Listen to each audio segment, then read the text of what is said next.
Good evening. How are we doing, chaps? All right. It's a bit better now.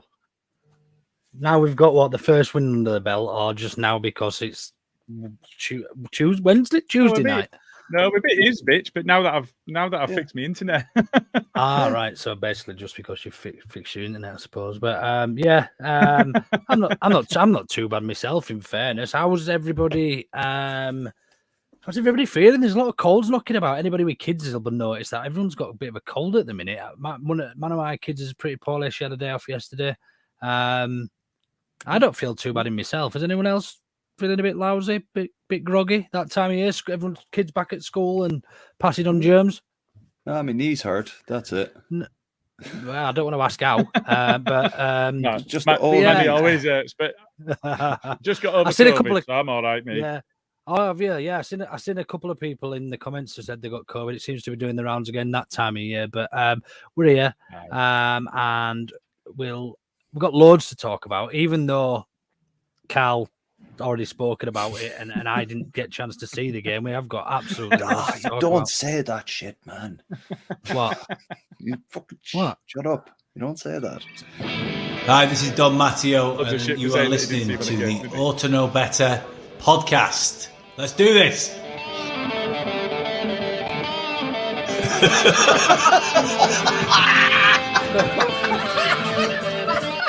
You look like fucking Brolin, you're a Leeds hating bastard. Look like some sort of fucking weird floating head. No. You utensil player a bit, innit? I mean, I feel a bit right, dickhead. Nothing spectacular, really. Yeah. Yeah, I think I've still got a bit of a delay, Gilly. When we played that video, you could just hear you talking about COVID or something. But thank you both for joining me. It was meant to be Wee Man and Carl tonight, but because Wee Man and Carl already dissected that infamous, would you call that an infamous win down in London? We don't tend to do that well there, do we? Fantastic win. Yeah, the fantastic win down in... We're in London. That's the difference. We don't need that anymore. We don't need that. We've broken the curse, I think. But yeah, first things first. Then, how are you doing, Carl? Other than having sore knees, everything well? Everything's good, man. Yeah, doing all right. Life is good. Yeah. I'm not really living up to the Pod Dodger name lately, but yeah, I'm all right. No, you're earning the Pod Slut name soon. It just jumps on everything. You go to the opening of a bag of crisps, wouldn't you? Gilly, just getting over COVID. How was it this time round? How many times you had it now, by the way? 3. Which was and the worst? Less first time. Yeah, first one. Yeah, that's the one when Jay said that he'd never seen somebody look so ill and not die. Yeah. So yeah, no, it's not been as bad as that since. It were 3 days and sorted this time. It's not too bad, is it? I had a little bit of a headache, felt a bit groggy on Friday night, but whether that was it or not, I don't know, because one of my little ones has got it or had it. I don't know. But yeah, let's start with Millwall then. I know, Carl, you've already had your say on this, and I unfortunately was entertaining my youngest around London on Saturday and Sunday, so I didn't get an opportunity. Would you believe that I went to 3 bars that self-proclaimed sports bars in Waterloo? So bearing in mind it's quite a busy area of London, and not one of them was open showing Millwall Leeds. In fact, it was Millwall at home as well, so even more reason for a London side to have it on. One of them didn't have Sky. The other one didn't open till 1:30, and then the third one just basically, I can't remember. I can't remember, but basically there's fucking 3 of the bastards, and I couldn't put it on. So yeah, I'd basically just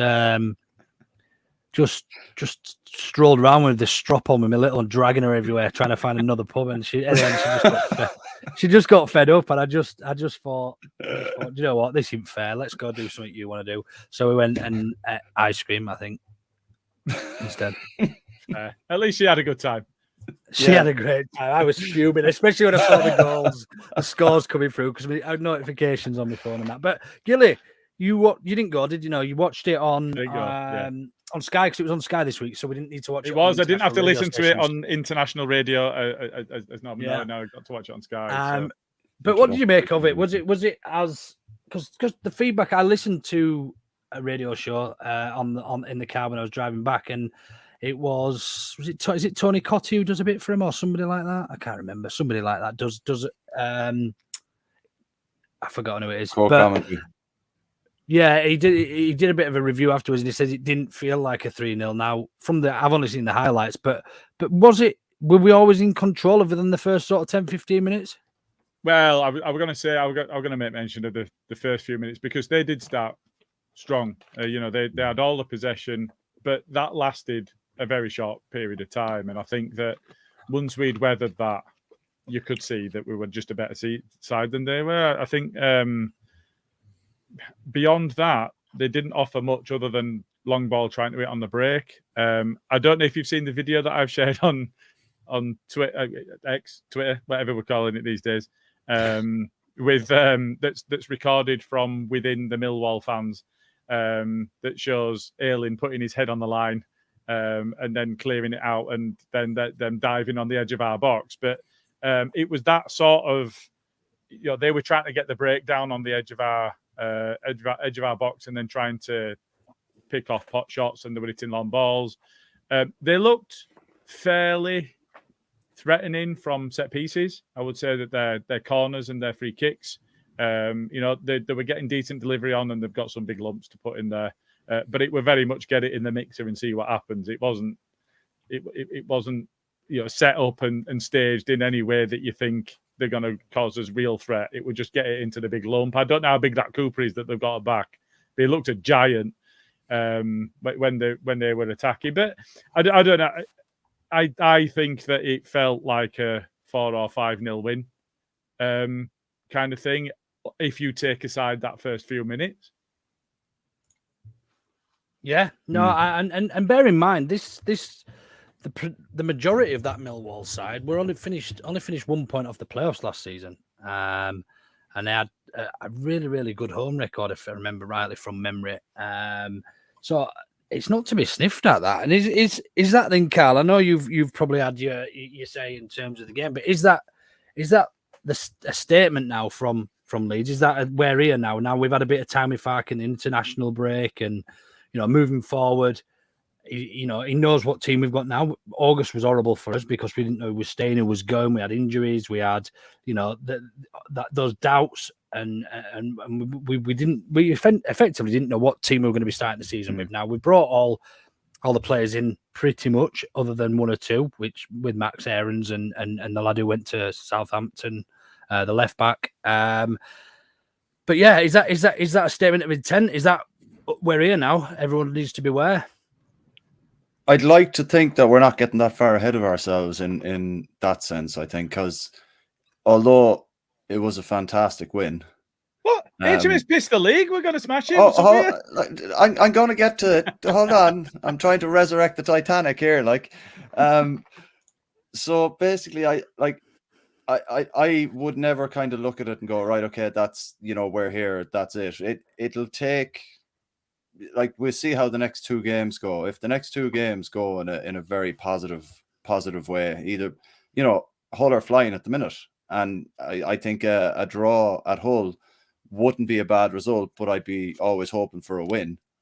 And I think Watford at home is where we're. If we beat Watford at home, I think that's kind of what you're saying, Gilly, and Luke, is that's a statement of intent there, because we haven't necessarily performed to the potential of Ipswich and Millwall at home yet, where I understand that it was low blocks when we were playing against Sheffield Wednesday and West Brom and whatnot. But if we can produce performance like that on Saturday at home, I think that would be the game where it would be a case of we're here now. This is you better take notice now. I've just started one of Danny Rumsey's comments here. There's a stat here. That's the first time Leeds have ever scored 3 at Millwall in the club's existence. How can you not get excited about that? I never said I wasn't excited. You asked me, was it a statement of intent? I said, how is it not? All right, how is it not? I'll reword it. How's that not a statement of intent to do something the club's failed to ever do? But if you look back, how many times did we actually play Millwall throughout our history? We have it's only since we got relegated. Hold on, I can find out for you. Oh, fair enough. But I think Saturday, if the result goes the way we all hope it goes on Saturday, I think that is the game where we all just go, right, let's just HMS piss this league then. Because we need to put in that 35 performance. times we've played them. Yeah. That's low on the scale of things. Like, not to score 3 goals in a game. 1931. 35 times not to score 3 goals against them. Thinking going back, I think that's a statement of intent, isn't it, Gilly? I would say so, absolutely. I think you'd have to be mad to say otherwise. I'm not saying it is. I'm not saying I'm not happy. I'm just saying that performance needs to be put in at home with a result like that. Blasphemy. Where we can go, right, okay, our home form is going to be solid this year because it's been all right. You know what I mean? Exactly, so we need that win.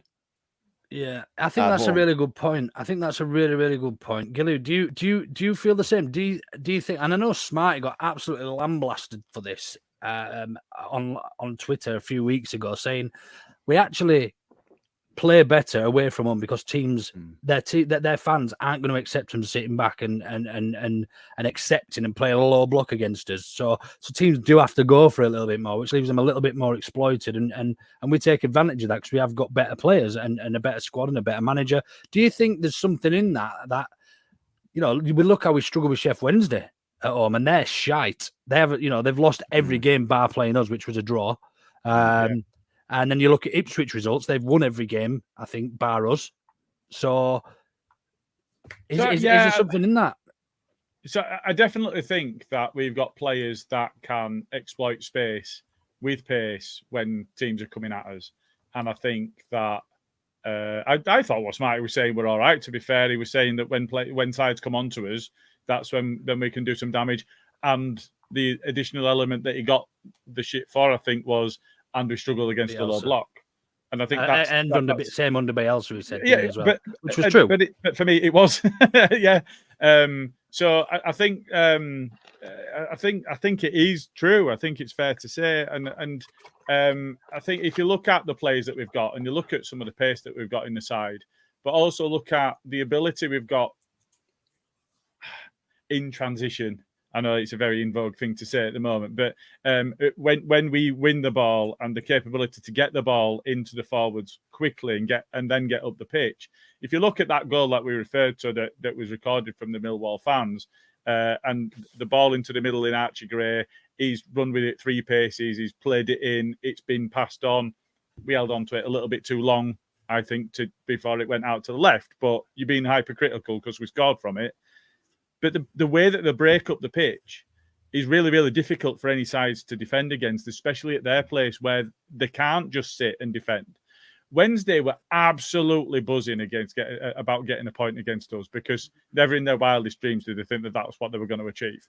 So, I think there is a truism around it. And I think that, as I say, I think it's just absolutely crazy to not be able to get excited about that. I think it's what are we in football for, Carl, if we can't get excited about beating them dirty scum shite in their own backyard in the big smoke? I mean, what are we here for if we're not getting excited about that? Even Farke was unbelievable hard. Unbelievable hard. I'm very excited. I'm excited by the football we're playing. I'm excited by how it's coming together so well.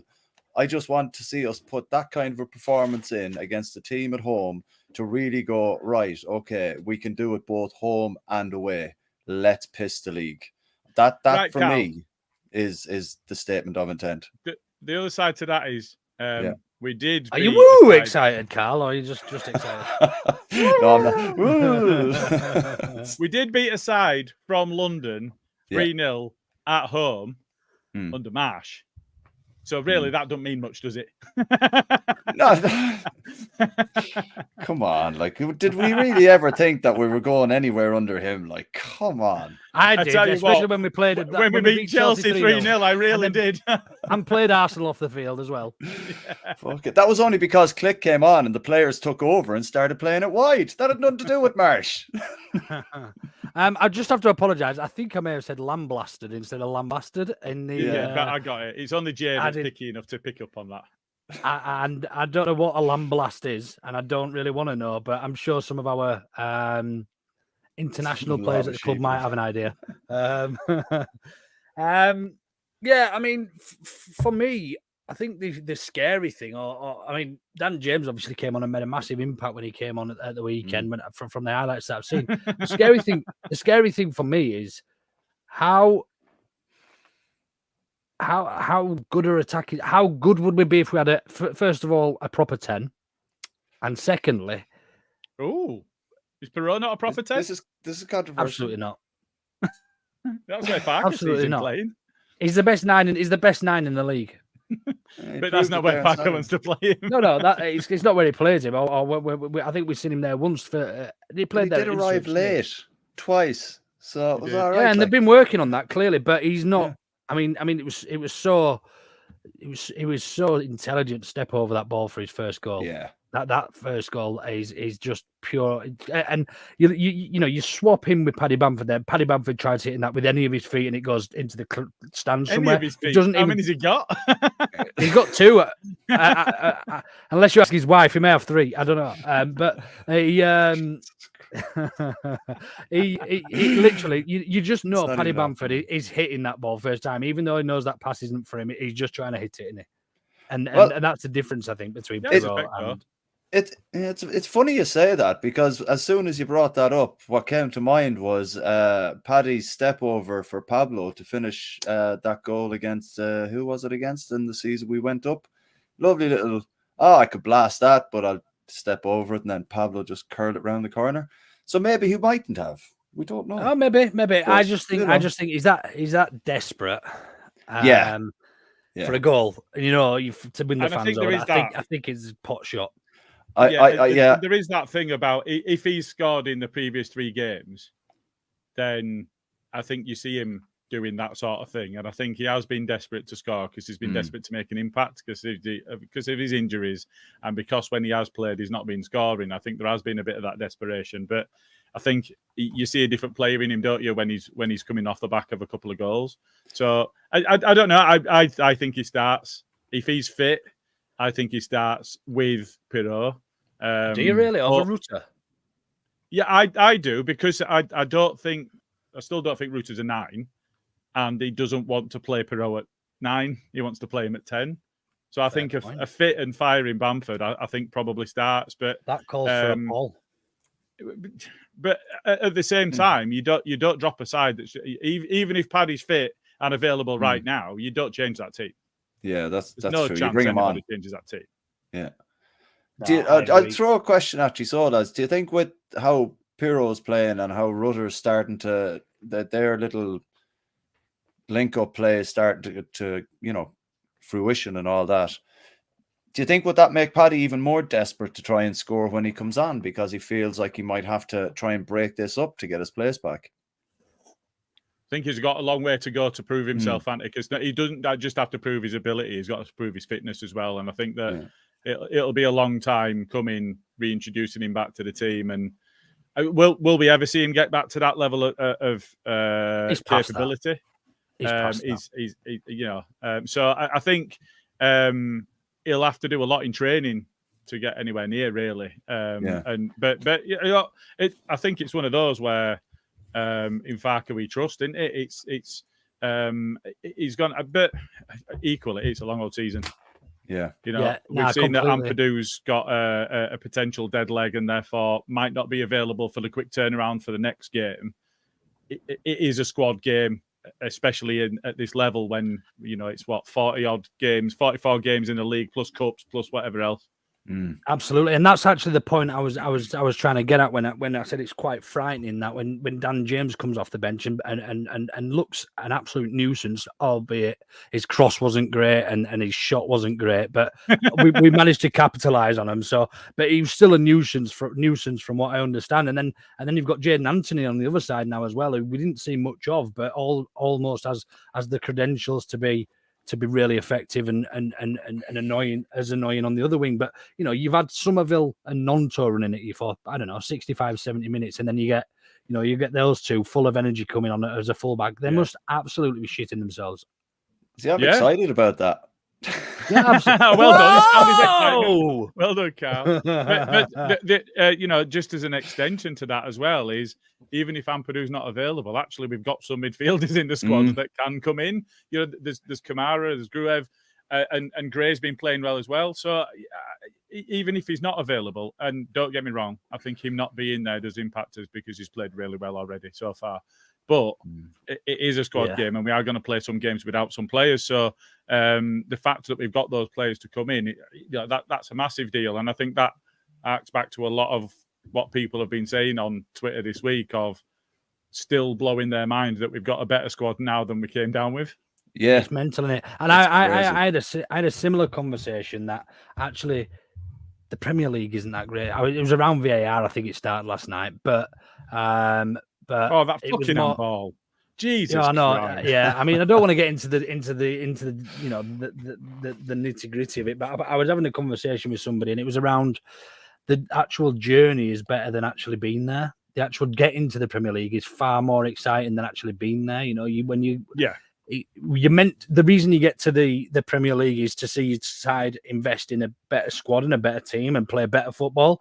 That hasn't happened apart from half of the first season. Apart from all of the first season, that hasn't happened for us. And to actually say that we've actually probably got a better team now than what we had last season, it's almost fucking wrong, isn't it? It's almost it just doesn't feel right. But I'm not complaining. I mean, I'm not going to complain about having a better side in the Championship than we did in the Premier League. But I mean, we just did have a quick question, and we'll come on to actually lineups and things about it in a moment.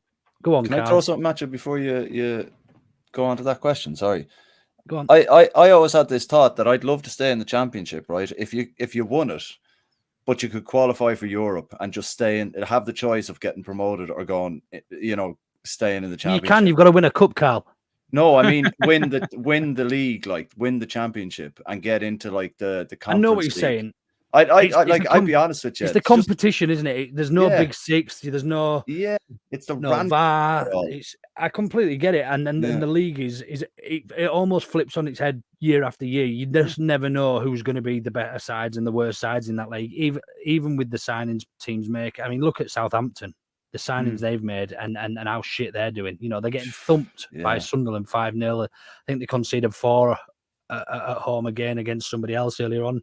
Leicester. So it could have been. Yeah, I think it was. Leicester pumped them, didn't they? But even just down to, and I know that a lot of people, I got into a lot of arguments last season about there's no positive about going down because the only thing about going down is that your next season is all you try to do is get back where you've just come from. But I get what I do get what you're saying. But even when it comes down to the personality of the teams that you're playing against, how much fun has been had on Twitter by that guy that had snuck in a kid's trampoline that were bouncing up and down and Leeds fans. But you don't get that shit in the Premiership. It's not there. He'd have been thrown out. Would he have been thrown out? It just nobody would have cared that much. They'd have just sat there and grumbled a bit and gone, Leeds fans are a bit noisy today, and that'd have been it. Yeah, I mean, tonight's episode is actually named Zebedee and Friends in his memory. And if you haven't seen him, please do visit anyone's social media that's Leeds related, and you will find some absolutely brilliant outtakes and videos and things about him. But I mean, their fans. Less said the better. I think I don't even really want to give them any time or thought because I don't think I've seen one decent Millwall post congratulating us. The one thing I would say is I've had a couple of people in my mentions having shared that video from the fans that were Millwall fans that have been all right. So I've seen a lot that have not been, but there've been a couple that have engaged. They've had a bit of banter and then have come back and have been good-natured about the fact that we've then ripped them to bits. So I don't know. There's a couple. They're in the minority, but there's a couple been all right. The Mario one was brilliant. Mario was that was class, wasn't it? You ain't getting down that pipe, Mario. Is that what you said to him, Irish Carl? Pardon? Is that what you said to him? Get down my pipe, Mario. Is that what you said? No, I said you're not going to get down. Oh, forget about it. Gilly, have you got the predictions together yet? I have, mate. You're all right. Oh, sweet. We'll have a bit of a chat about them. Get it ready. Orta no better predictions. So I thought I'd done all right because I knew that I'd gone with the Leeds win, and I thought, well, at least I'll get the 1 point. But nobody got any less than the 1 point.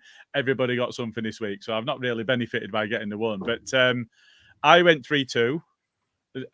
Whoever captured so I got 1 point. So whoever captured the predictions in the last pod captured the fan's prediction, but not the name. So I normally get the name of the fan, but they went 3-0. And therefore they got 5 points. Smarty went 2-1 and got 1. Luke went 3-1 and got 1. Carl went 3-1 and got 1. Bren went 3-2 and got 1. Jay went 3-0 and got 5 points. The bastard. Now, the thing about that is Jay and the fans were both on -3. So they've only got 2 points altogether. Sound. So the table as it stands is me on 7, Carl on 4, Bren on 4, Luke on 2, Jay on 2, fans on 2, and Smarty at the bottom on 1. At least no one's on minus. That's true. Big Lou was absolutely winning that league last year. I think he ended up on -17. Yeah. 7-0 Leeds. We're playing fucking Liverpool at home. Nice one. So who's the top of the table? You? Me? Me? Yeah, I've just been through that. Right Yeah, I'm on 7 points. Yeah. Carl's Sorry, on 4 with Bren in joint second.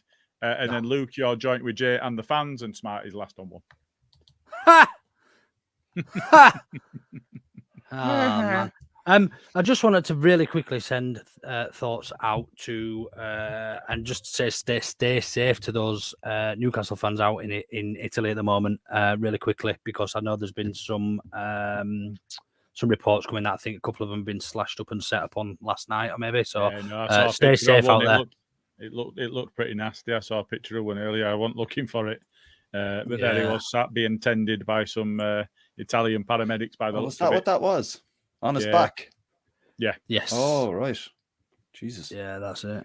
I saw one of them trying to race a rowing team of 4 in the river. I've seen that. See that? Yeah. That was He jumps in the canal. Jocks and straight in the river, and he was like, "Come on, mate!"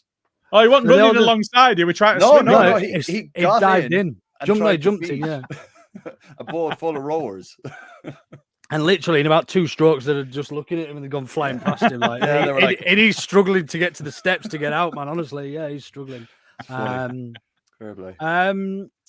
let's fly through a few of these comments that we've had coming in. Thanks everybody, as ever, for all the comments. Did I sing along to Matilda? Luke, Jay, sometimes you've got to be a little bit naughty. So no, I didn't. Danny Rumsey says, can we just give appreciation of Carl doing more than 1 podcast in a month? That deserves a round of applause, Carl, I think. Well Thanks, done, Danny. Appreciate the love, man. Danny Rumsey has currently got COVID. Stay where you are. Do not speak to anyone and don't pass it on. I hope you get well soon. Are you struggling with it, Danny? Or are you all right? I hope you're all right because you're here. But anyway, Mark Edison, good question. How are we all loving Fark? Great presser today. Has anybody listened? I haven't listened to the presser as yet. I haven't either. We don't know then.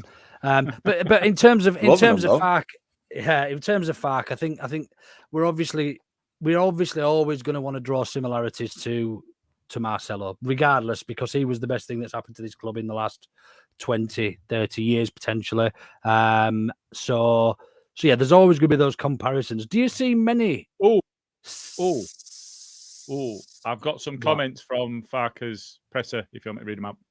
Why don't we do that before? While we're on that. Yeah, so Farker confirms left-back Junior Firpo remains out. Striker Patrick Bamford from hamstring is back in training with the squad, but not expected to feature this week. Ethan Ampadu, who picked up a knock at the end of the Millwall victory, is set to be fit.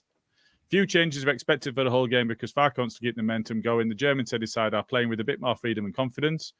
He insisted that the style of play is important, especially for fans. However, he added, it's not like figure skating where you get a mark for beauty, but it's important you play a style of football that the whole community and area stands for.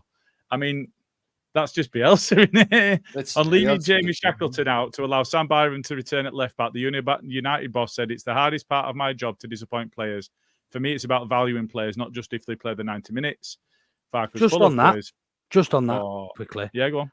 Just before you move on, I don't think Jamie Shackleton be too disarmed by that. I think he loves every second he gets playing for Leeds, and I think he's very much side before self, and he will play anywhere. Yeah, agreed. And going on that, Farker was full of praise for Shackleton, who said he is someone who gives everything all the time and can play anywhere. He added, "I love this player." There you go. Maybe I'm Daniel Farker. At least you got the accent right this week. You tried to do. You've just got to try and sound like one of the three little pigs from Shrek. I think that's what he sounds most like. That's it. Yeah. No, look, even to see him going over, he said, I saw a comment about him having to go over to the fans after the game. If the fans want to cheer, then you've got to give them it because they're the blood, they're the heartbeat of the club, and they're worth more than every player, staff, director, and everything else. Something along them lines. So yeah, look, I'm very, very slowly and very surely leaning, falling in love with Farker and his not just his playing style and that, but his actual similarities to Marcelo, who we all obviously loved. But I mean, I don't think it's unfair to make those comparisons. Do you, Carl? I don't think so. No, it's very, very similar. Like the style of play is very similar. The way he handles himself, like the way he handled himself at the start of the summer when everyone was out the door and he was coaching players that you didn't know if they were going to be in the squad, let alone the team at the end of the week. Like, and he handled it so well. Like, there is shades of how Bielsa came into a club when Rads took it over first, and we were a little bit chaotic. We didn't know who we were able to buy or anything like that. And Bielsa was the same. Like, the comparisons are very, very similar. And I think Fark knows the history of the club, and he knows what it means to be the manager of this club. Like, so he almost disrespects Norwich, doesn't he, when he talks about Leeds, because he says how big a club we are, and indirectly, but he always says, look, it's almost like I've never had this before. I'm like at the biggest club I've ever been at, sort of thing. And it's quite nice actually just to disrespect Norwich because they're all a bit funny down there. But they stole our players for long enough, didn't they? Yeah, exactly. We were an extension of that as well. I think that the bits around the community about the importance of being entertaining, those are things that Bielsa concentrated on, and I think he taught us that actually it's more than just. We know it's a results game, but it's more than just results, because only one team can win and only one team can lose on the day, and you have to be entertaining along with it. And I think that's part of the element around that community thing and the style of play, and I think that's the importance. But equally, when he's talking about Leeds and the size of the club and saying that it is a special club, and if players don't want to be here, then I don't want them here, and that sort of thing.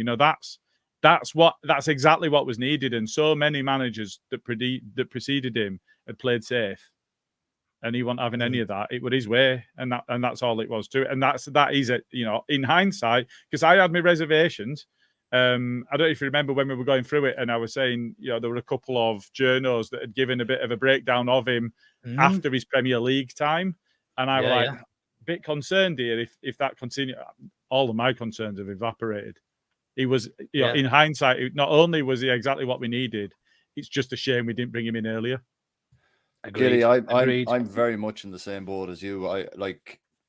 Until we did that interview with the lad, the fan channel from Norwich, and he started explaining a few things and how he worked, and the fact that he was never properly backed in the Premier League, that alone for me was like, right, if he's actually backed, he could do something, you know what I mean? And we've seen now that they've backed him with the players that he wants, that he feels will fit into the squad, and it's given me more confidence in him day by day. Like, I think just on what you said there, Gilly, bringing him in sooner though, I think we might have probably done him a bit of a disjustice bringing him in the situation we're in the Premier League. Maybe so. I think it might have ended a little bit more sourly, but had we brought him in instead of instead of Jesse, I mean, we'll never know this, will we? But had we brought him in maybe and backed him and stayed up and backed him in that window as we did Jesse, then who knows? And hopefully we'll get to see him backed in the Premier League. Hopefully next season, but if not, I think. And that's his intent, isn't it? He's mentioned that himself. He sees this as his avenue to testing himself properly in the Premier League, which is again, that's exactly what we wanted to hear. But yeah, I did mean instead of Marsh. That would have meant still having Rads and Orta. So you know. Gilly, do you what? Someone's dog shagging, by the way. It's mine. He's a right pest. Can you hear him? He sings. Yeah. He's no.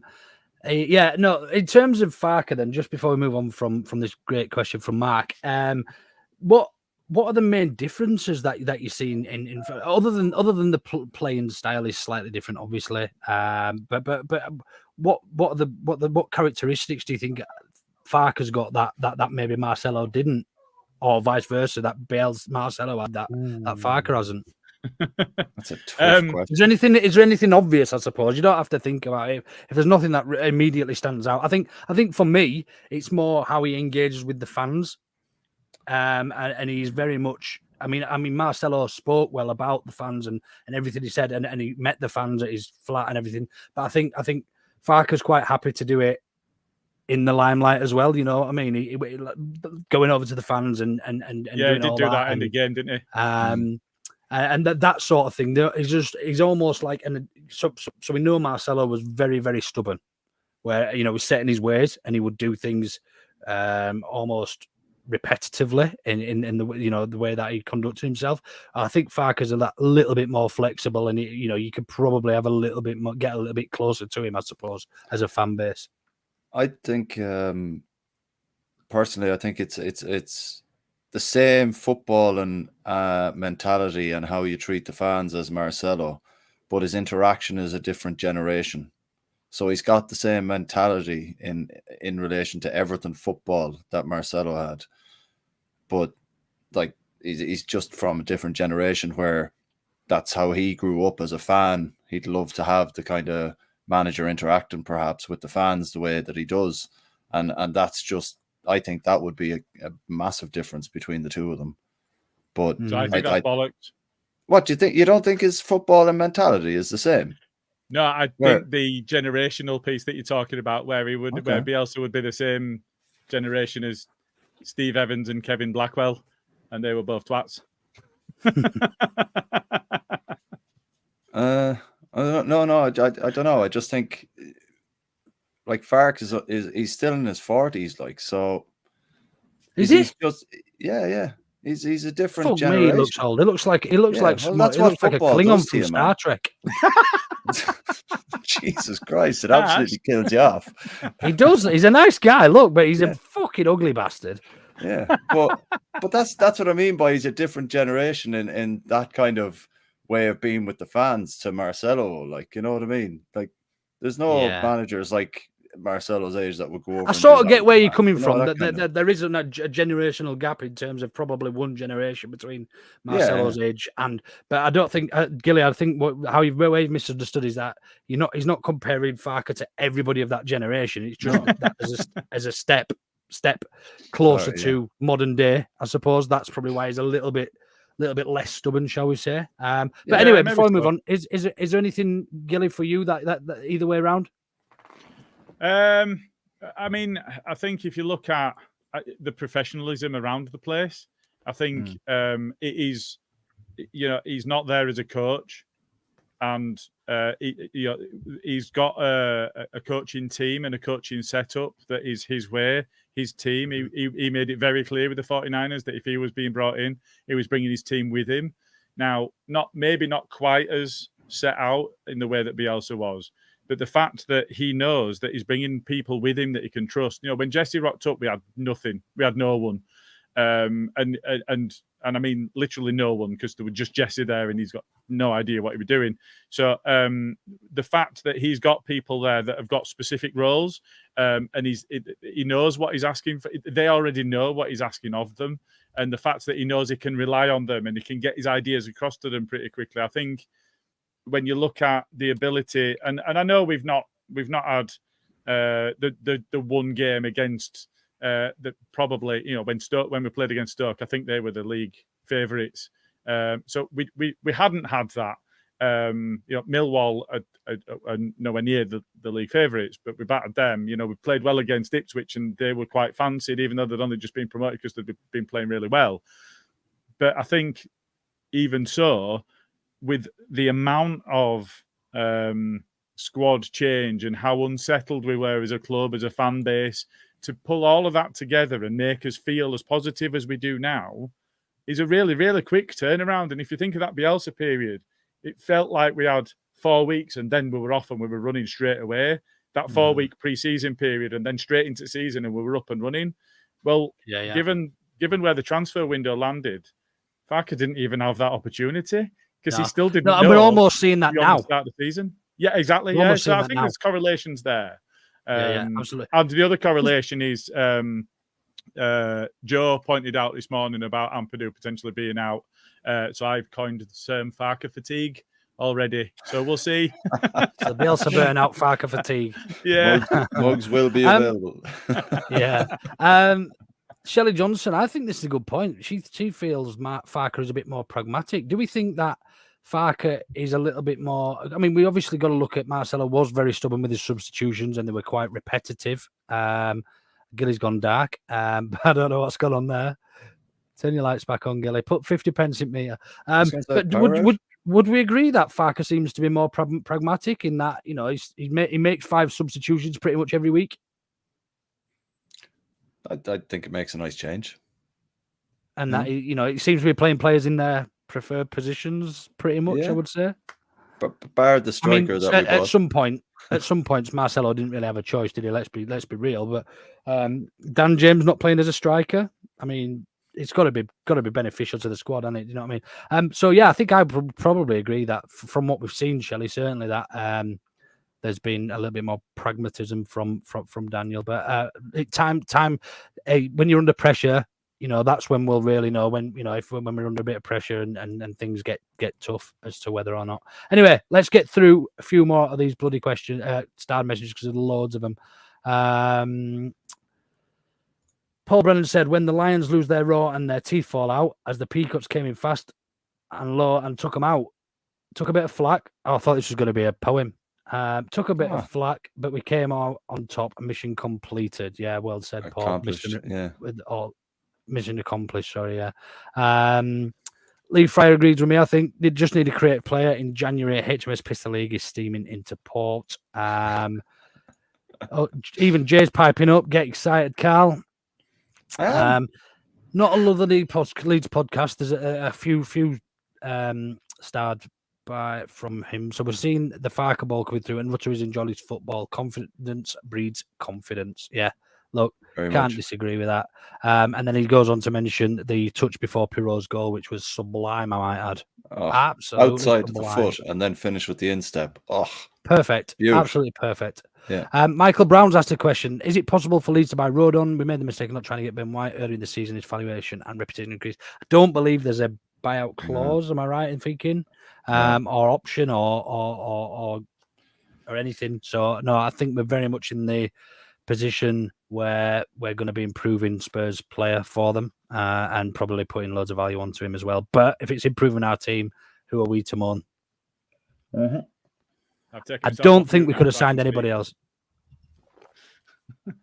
You what? Everything turned off. My laptop lost USB and everything went. And then I was talking when I got back, but I'd not taken myself off mute. So there we go. Hopefully I'm back now. Yeah, definitely back now. Definitely back. We were wondering what had happened to you there. Like we were like, did 50p in the meter? What? Jay makes a good point. And I think we were probably all here at the start of the season when Shaq came back from an arguably disappointing loan spell at Millwall. Who expected him to play such an important role? Almost the new Stewie Dallas will play anywhere at any stage and do it and not make many mistakes there. He's never going to light the world up in any position, but he can do a lot of things. Almost a jack of all trades. Would you agree? Yeah. Just a younger version of Stuart Dallas by the looks of it now at the moment. You said Stewie D were over the hill at 28, didn't you? He was 30. Come on, give me a fucking break. Give me a break. Yeah, Come on. but yeah, I was very much. I said to my mate who supports Ipswich, and I said, you took Leif Davis from us. I'm very surprised you haven't had a look at Shaq. You know, because I thought that was probably his level. You know, and I expected Ipswich to be sort of mid table. So yeah, I was ready for Shaq to go. I absolutely think he's a utensil player now for us. So he very much earned it and turned a lot of people's heads. So Shelley then says it was a very Bielsa press conference today. Very impressive. I'm looking forward to watching that later. Sorry, I haven't had time. Danny, you get an unbelievable hard tattoo. I tell you what, if we win the league, no, not on my forehead. If we win the league, if we win the league and break any record in terms of points total or goals scored, I will get unbelievable hard tattooed on my backside. This is live on the fucking internet. I'll do it. I'll do it. I'll be so happy. It's not one of these things where you can delete a tweet, like, you know what I mean? Nah, it's fine. I'm up for that anyway. Ian Ward, I feel our subs bench finally gives 5 options. It was naughty bringing on Dan James and Anthony. It was quality coming on. Yeah, we've sort of touched on that. The options, and we'll come on to one of the other question in a bit. Jamie says, always great to see Luke in a vest. I prefer the white one, but please smash a like and subscribe. Sorry, Jamie, it's in the wash. I can send you it via post if you want it. I can wash it or maybe not, if that's what you think. Do boxer size again and send it to him. Southampton and Borough losing again. I think that's a bit old now. I'm not sure what the current scores are. And Matt, our friend over in the Australia, let's put another shrimp on the barbie. As said, we will now actually be able to manage Bamford's minutes now, since we have got other good players and not rushing back like we've done before, and he gets injured again. Yeah. Fair point. I think we've sort of over relied on Paddy sometimes, and he's under delivered. So, yeah, that's that. Happy with those. We'll come on. We broke out. That doesn't count Ian Ward. We haven't broken any records in terms of winning the league. So that's. He was quick in there, man. He was like, I'm finding some reason to get that tattoo on him. Lord Leeds is keeping that in his back pocket. He's probably already took a screen. Ass like a bass drum. Ass like a bass drum. Yeah, cool. Anyway, 90 in the house, fantastic. Smash it. 95 now it's showing. Smash 97 a like and it's going up all the time. Smash a like and get subscribed if you're not already. Move on then. We're gonna go and we're gonna have a chat about. We'll probably cover both the games because until after tomorrow's game, we won't really know in terms of availability and everything. But we go to Hull, to the KCOM. Is it? I think it's called their stadium nowadays. Is it the KCOM? I think it was. I'm not sure. Different now. Anyway, how do we see it going then? Because Hull are actually doing all right, aren't they? Good chat, lads. Good chat, lads. I didn't know who was going to take it there. I was just going to look at the table. They're in 6th. So, but we're only a couple of points behind them. It's quite close. I think Preston are top, aren't they? So top 2. But yeah, I think. I mean, coming off what we've just done, I don't really care what they've just done. I think they drew their last game. I can't remember who they played, but they drew their last game, I think. So yeah, I expect us to win. I think it's one of them where we've enjoyed playing them, I think, quite a bit recently, and I can't see anything other than a fairly convincing performance and a win. Yeah, I'd be of the same opinion. Yeah, and if you do want to laugh, just have a quick look at the pod's Twitter account. We've already got our friends over at Not Another Leeds podcaster who's made Lamb Blasted into a meme for me. So, yeah, I'm gonna sit that one out. I think. Can you get it in the chat? Can you put it on the screen, Gilly? I can share my Twitter. Give me a sec. Yeah, I can do it. Give me a share sec. Oh yeah, if you want, if you got it up already.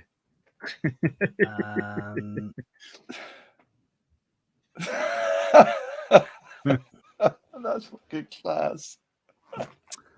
So there we go. Fair play. Can we see that? Brilliant. Lamb bastard.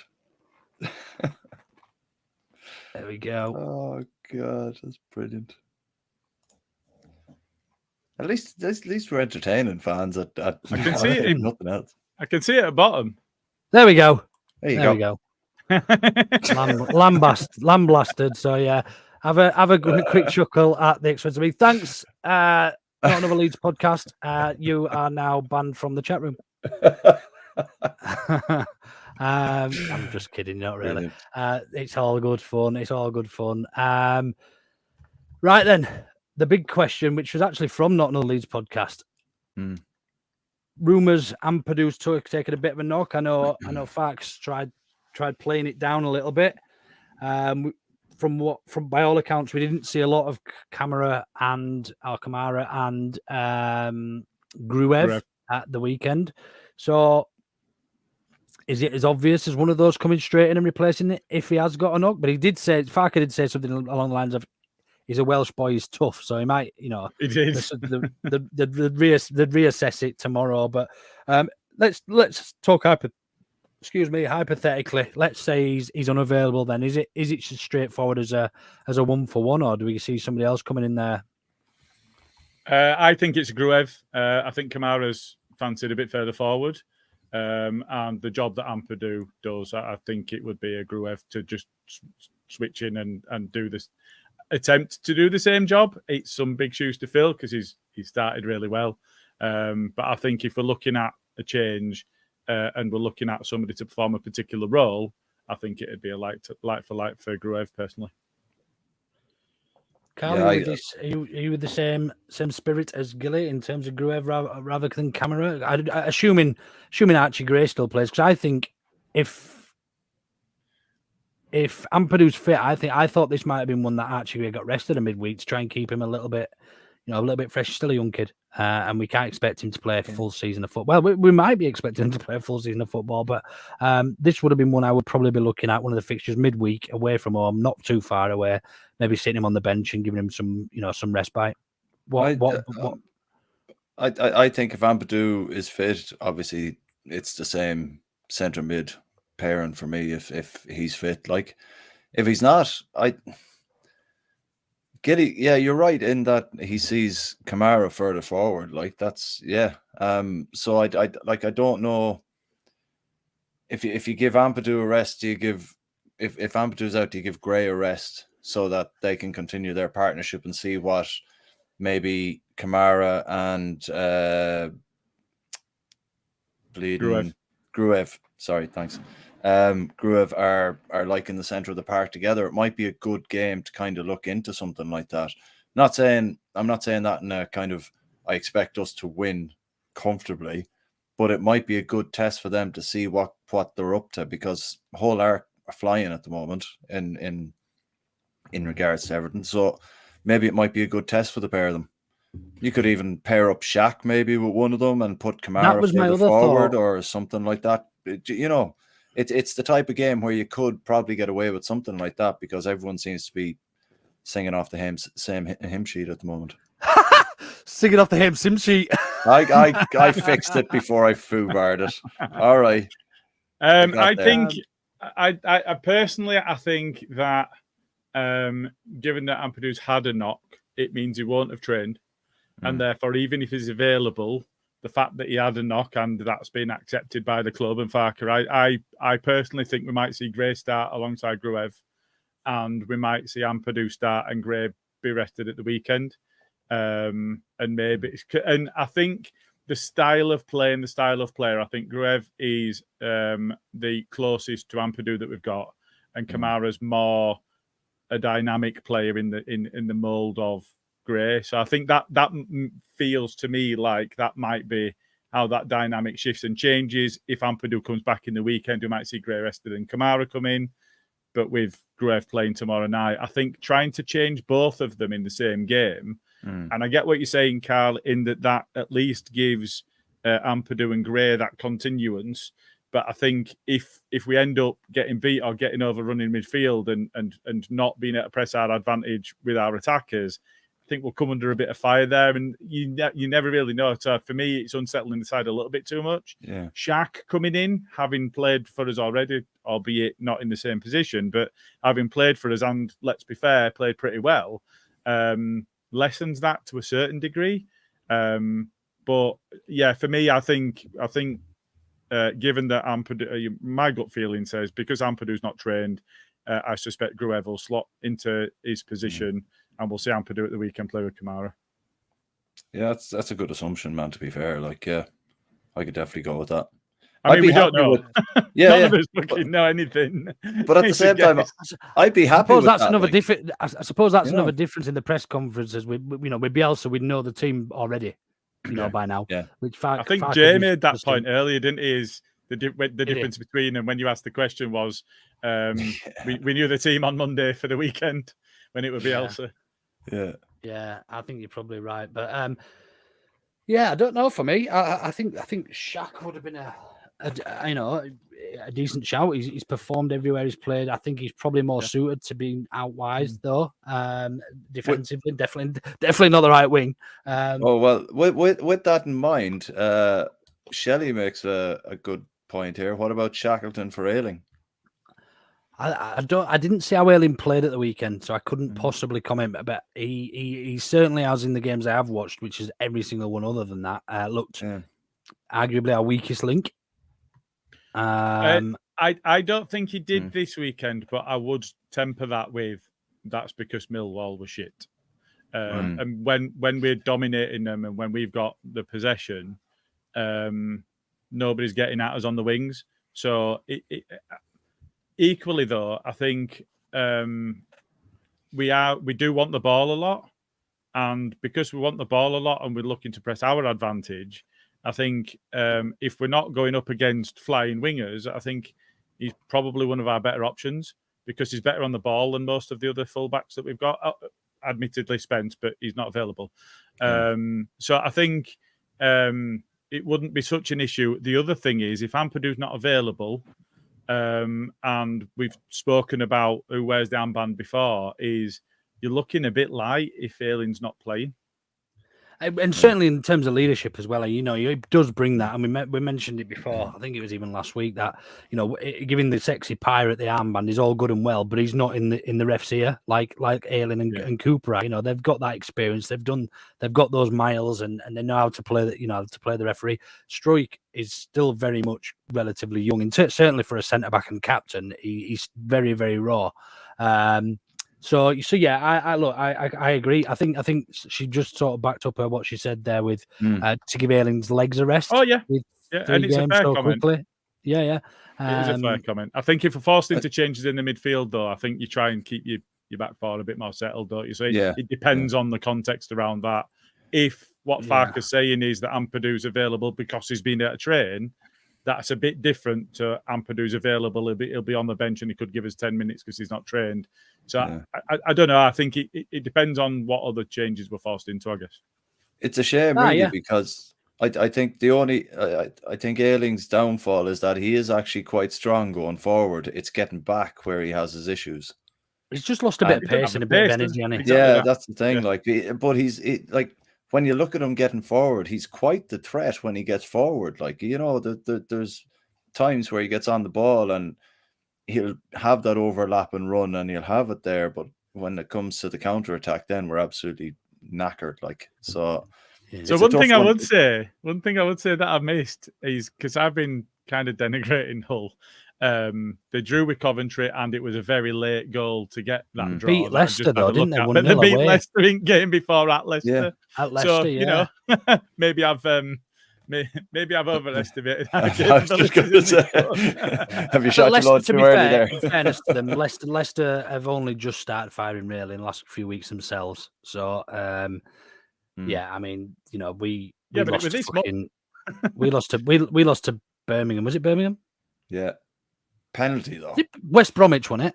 Was it Birmingham or West Brom? No, we drew 1-1 at West Brom. We lost 1-0 away to Birmingham. It's not been that long a season already, Luke. I know, mate. 7 it's because they're all over in that sort of the side of the country, and I couldn't bloody remember. And they're playing blue. They're all the same. Don't tell left fans. Tarnish them all with same brush and that. Side Johnson might not like that because he's actually from West Bromwich, and they hate Birmingham, I think, and Villa and from Aston. Yeah. So Black country in it.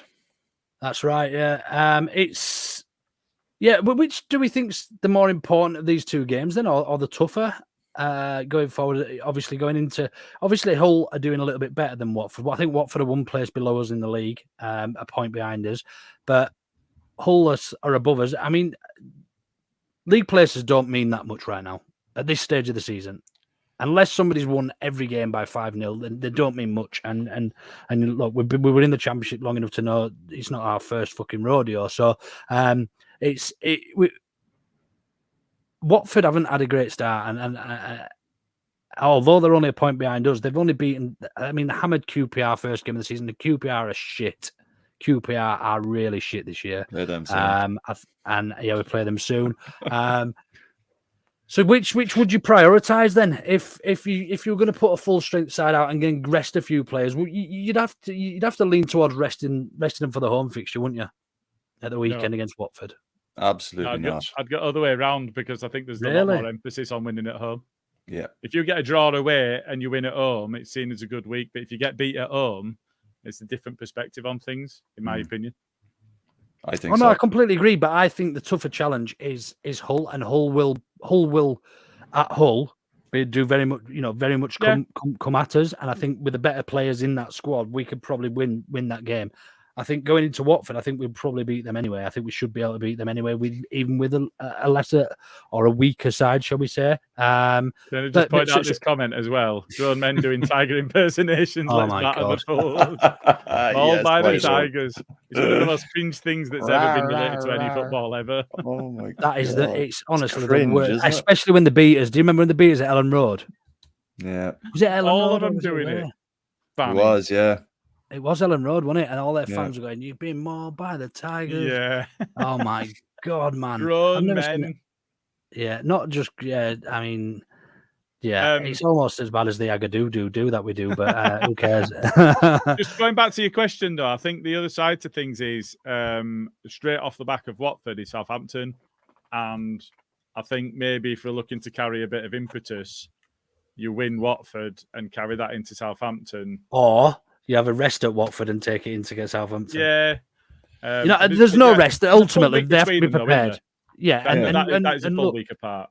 There is very little rest in this league, and we know that. And Farke will absolutely know what he's doing. With the squad, and now he's going to manage game time and everything else. He's probably already got it all planned out, providing people stay fit and people returning from injury and that sort of thing. I'm sure. But yeah, for me, I think beating Hull away and just beating Hull in general would be better for us. I think we've go on. Sorry, Carl. No, carry on. Sorry, I thought you were finished. No, go ahead, mate. Matt Leeds here says I think Hull will play into our strengths and we will win. They're at home, so we have to remember that they have to attack us as well, and we've already witnessed what the hell we can do on the counter attack on a couple of occasions already this season. So, but this just goes back into we were saying that we play better away from home at the moment, and that's why Southampton are getting beaten by Ipswich 1-0 away at Southampton again. Ipswich are flying their second. Yeah. Like you said before, I think they've won every game. No, Preston have won as well. Preston have beaten. Preston have won every game, but Ipswich have won every game except us. Swansea are pretty poor this year, aren't they, as well? Cardiff seem to be hitting a bit of form. I think they beat Swansea last at the weekend and beating Coventry tonight. Bristol hammered Plymouth 4-1. Looks like Preston are going to pick up the points at home to Birmingham 2-1. Sheff Wednesday drawing with Middlesbrough at Sheffield. So Cardiff beating Coventry 3-2. Yeah, I just said that, Cal. Yeah, but they look like they're missing Harmer there. But anyway. Yeah, they are, and he's playing well as well, isn't he? Did you see He got his first scored goal for Sheffield United. Yeah. I mean, it'd been great to entice somebody like that of that quality, but look, he was always going to be going up to the Prem money or somewhere different, somewhere at that level. Right then, shall we start getting some predictions in for both games actually? And I'll your top, Gilly, so you can start actually. That's fine. So I think that we'll have enough to get past both. But I think against Hull, it'll be a little bit closer. So I'm going to go with a 2-1 win against Hull. But I'm going to go with a 4-1 against Watford. Who's higher out of me and Carl in the league? Carl. Me. Go on then, Carl. You bloody. I'm going to go with. Who did I say you look like the other day? Oh, Rodders. Rodney off bloody Only Fools and Horses. Curry up, Rodders. Come on, don't be. Look, I've been called bleeding Audrey. I've been called all this crack. Yeah, there's nothing you can say to me now at this point. There's absolutely like that'll bother me in any way at all. 4-1 Leeds for Hull, and against Hull. Sorry, so 4-1 Leeds against Hull, and I'm going 2-0 against Watford. Okay. Very nice. I'm going to go 3. See this fucking shit already. I'm going. Shit. You plonker, Rodney. I'm going to go 3-1. 3-1 Leeds versus Hull. Yeah, and I'm going to go 3-0 at home to Watford. Nice. Emma Lou in the comments there with 2-0 Leeds versus Watford. So that's the first Watford. And there was loads for Hull, wasn't there? Well, we've only since we've said it. Fans have said 2-0 Watford. Well, 2-0 Leeds against Watford, I'm guessing. Yeah, Emmy Lou, yeah.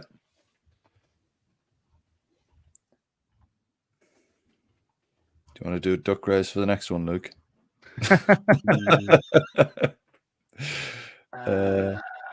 White Rose Al has gone 1-1 against Hull. He could be shafting you there, fans. There was some, yeah. I think the first one was a little bit after that, though. There was loads earlier, but let's go with Allison's then 1-1. Allison, huh? Alistair, that. Oh, Allison. No, White Rose Al is Alistair. Oh, I picked Allison Adams. Oh, right. I'd already written down. What, oh, right. They both said 1-1 anyway.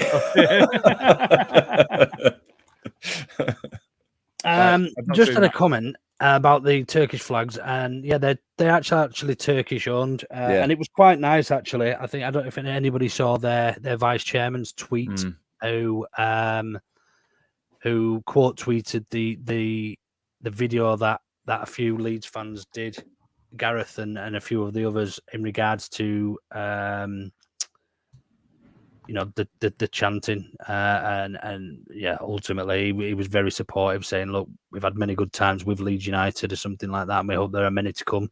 There's no place for it at Hull, which is quite nice. I know. I think it's probably off the back of everything that happened down in Millwall. There was obviously some things went on down there, and lots of Leeds fans obviously were upset about that. Now he's obviously come out as because they are Turkish as well, and actually said, look, there's no place for that here. So yeah, really, really nice to see from an opposing chairman trying to sort of keep things a little bit sensible for me. Very nice play to him, yeah. It was very random. It just popped up on the Twitter feed just randomly. I thought it was very kind of decent of him, considering that he is there, that the ownership is Turkish. I thought it was nice just to kind of go right. But he did give a little bit of a G up at the end of the tweet to his to the Hull fans, going, but let's give him hell, or whatever the hell he said. But fair play, give it to him. Yeah. I mean, there's absolutely no place for tragedy chanting. I've seen people arguing about it, even Leeds fans saying it's something stupid. I don't want to go into it because it's upsetting. It's upsetting, and it's quite sad. I got so angry with one last night. Yeah, an actual Leeds fan about it. So yeah. Muppet. It's nuts. Right then. Anything else? Any other business to talk about? Have we got any Andy's man stuff to chat about? I think the golf or the walk and talk was on the Saturday just gone, or the It's Sunday just September. just Here we gone. go. So the 24th coming up. It looks like the Or the 17th Barbers. happened. So the 24th, walk and talk at Roundy Park. Everyone can go and meet up. Just look for one of the facilitators. And then the pool or snooker night. Did that one get cancelled? Do we know? Oh, there was definitely one cancelled. I can't remember that one. I will confirm on a tweet though if that one is still going ahead, because we did get notice that one of them being cancelled. I don't know if that's the rescheduled version. Can you check that, Gilly? Sorry, I was just chasing Jay because he's given me a Watford prediction and not a Hull one. What were the question? Sorry. Oh no, it's all right, mate. No worries. I was just wondering if that Andy's Man Club pool night was still going ahead on the 29th, was it? Hopefully, Lee Fryer might be still watching, or if he's not watching, yeah. If Lee, if you're in the comments, let us know, ask mate. him to send us an updated version, and we can get it out to people. Yeah. Any Orta bitters this week? It's hard to find one, but I'm sure Gilly will. No. Do you know what? I've been really quite zen this week. I think it's symptomatic of the way that things are running. I think you look at what's going on with Everton at the moment with the 777 transfer of ownership, and how absolutely properly fucked they'll be if that actually goes through. And you look at the way that we can look now at our ownership and the gaffer and all of that sort of stuff, and you're thinking, do you know what? All of that fucking madness, it feels like now we can start to get a bit of stability back in, and I think that's the that's the difference. So yeah, I'm quite zen about things at the moment. No kicking off from me, except at our own fans when they're denigrating the memories of our fans, and they can get fucked and get in the bin. So yeah, nothing major from me, because I've already given them bastards shit. Carl, anything you're angry about this week? It doesn't even have to be football related, I don't suppose. Oh yeah, school's been back and traffic is a nightmare driving to work. That's about it. Like, schools can fuck off. Oh, one more thing, Carl, actually, before we do let you go. Why don't you tell us about the thing you're doing next month? Oh yeah. Oh, in November. Yes. Oh, sorry, November. the month after next. I do apologize. Yeah, I am. I'm doing. I signed up for the Ultra stand-up comedy thing, and I decided I've wanted to do it for a while, so I just took a notion, signed up for it, and yeah, you can actually buy tickets. I'll put a link in my Twitter account, and I'll put a link on Orta No Better Twitter. You can buy tickets. All the money goes to charity. You could come and watch me make an easy to myself the day after we play Plymouth. So is it any? At what point will they start teaching it to be funny though? Well, I've got a class now on Thursday, so hopefully then. So I'm kind of hoping that's when it starts. But yeah, no, it's good. It seems like good crack. There seems like a good bunch of people, and yeah, you get a couple of weeks free stand-up training, and I thought, sure, why not? Like, may as well. What else am I doing with my evenings?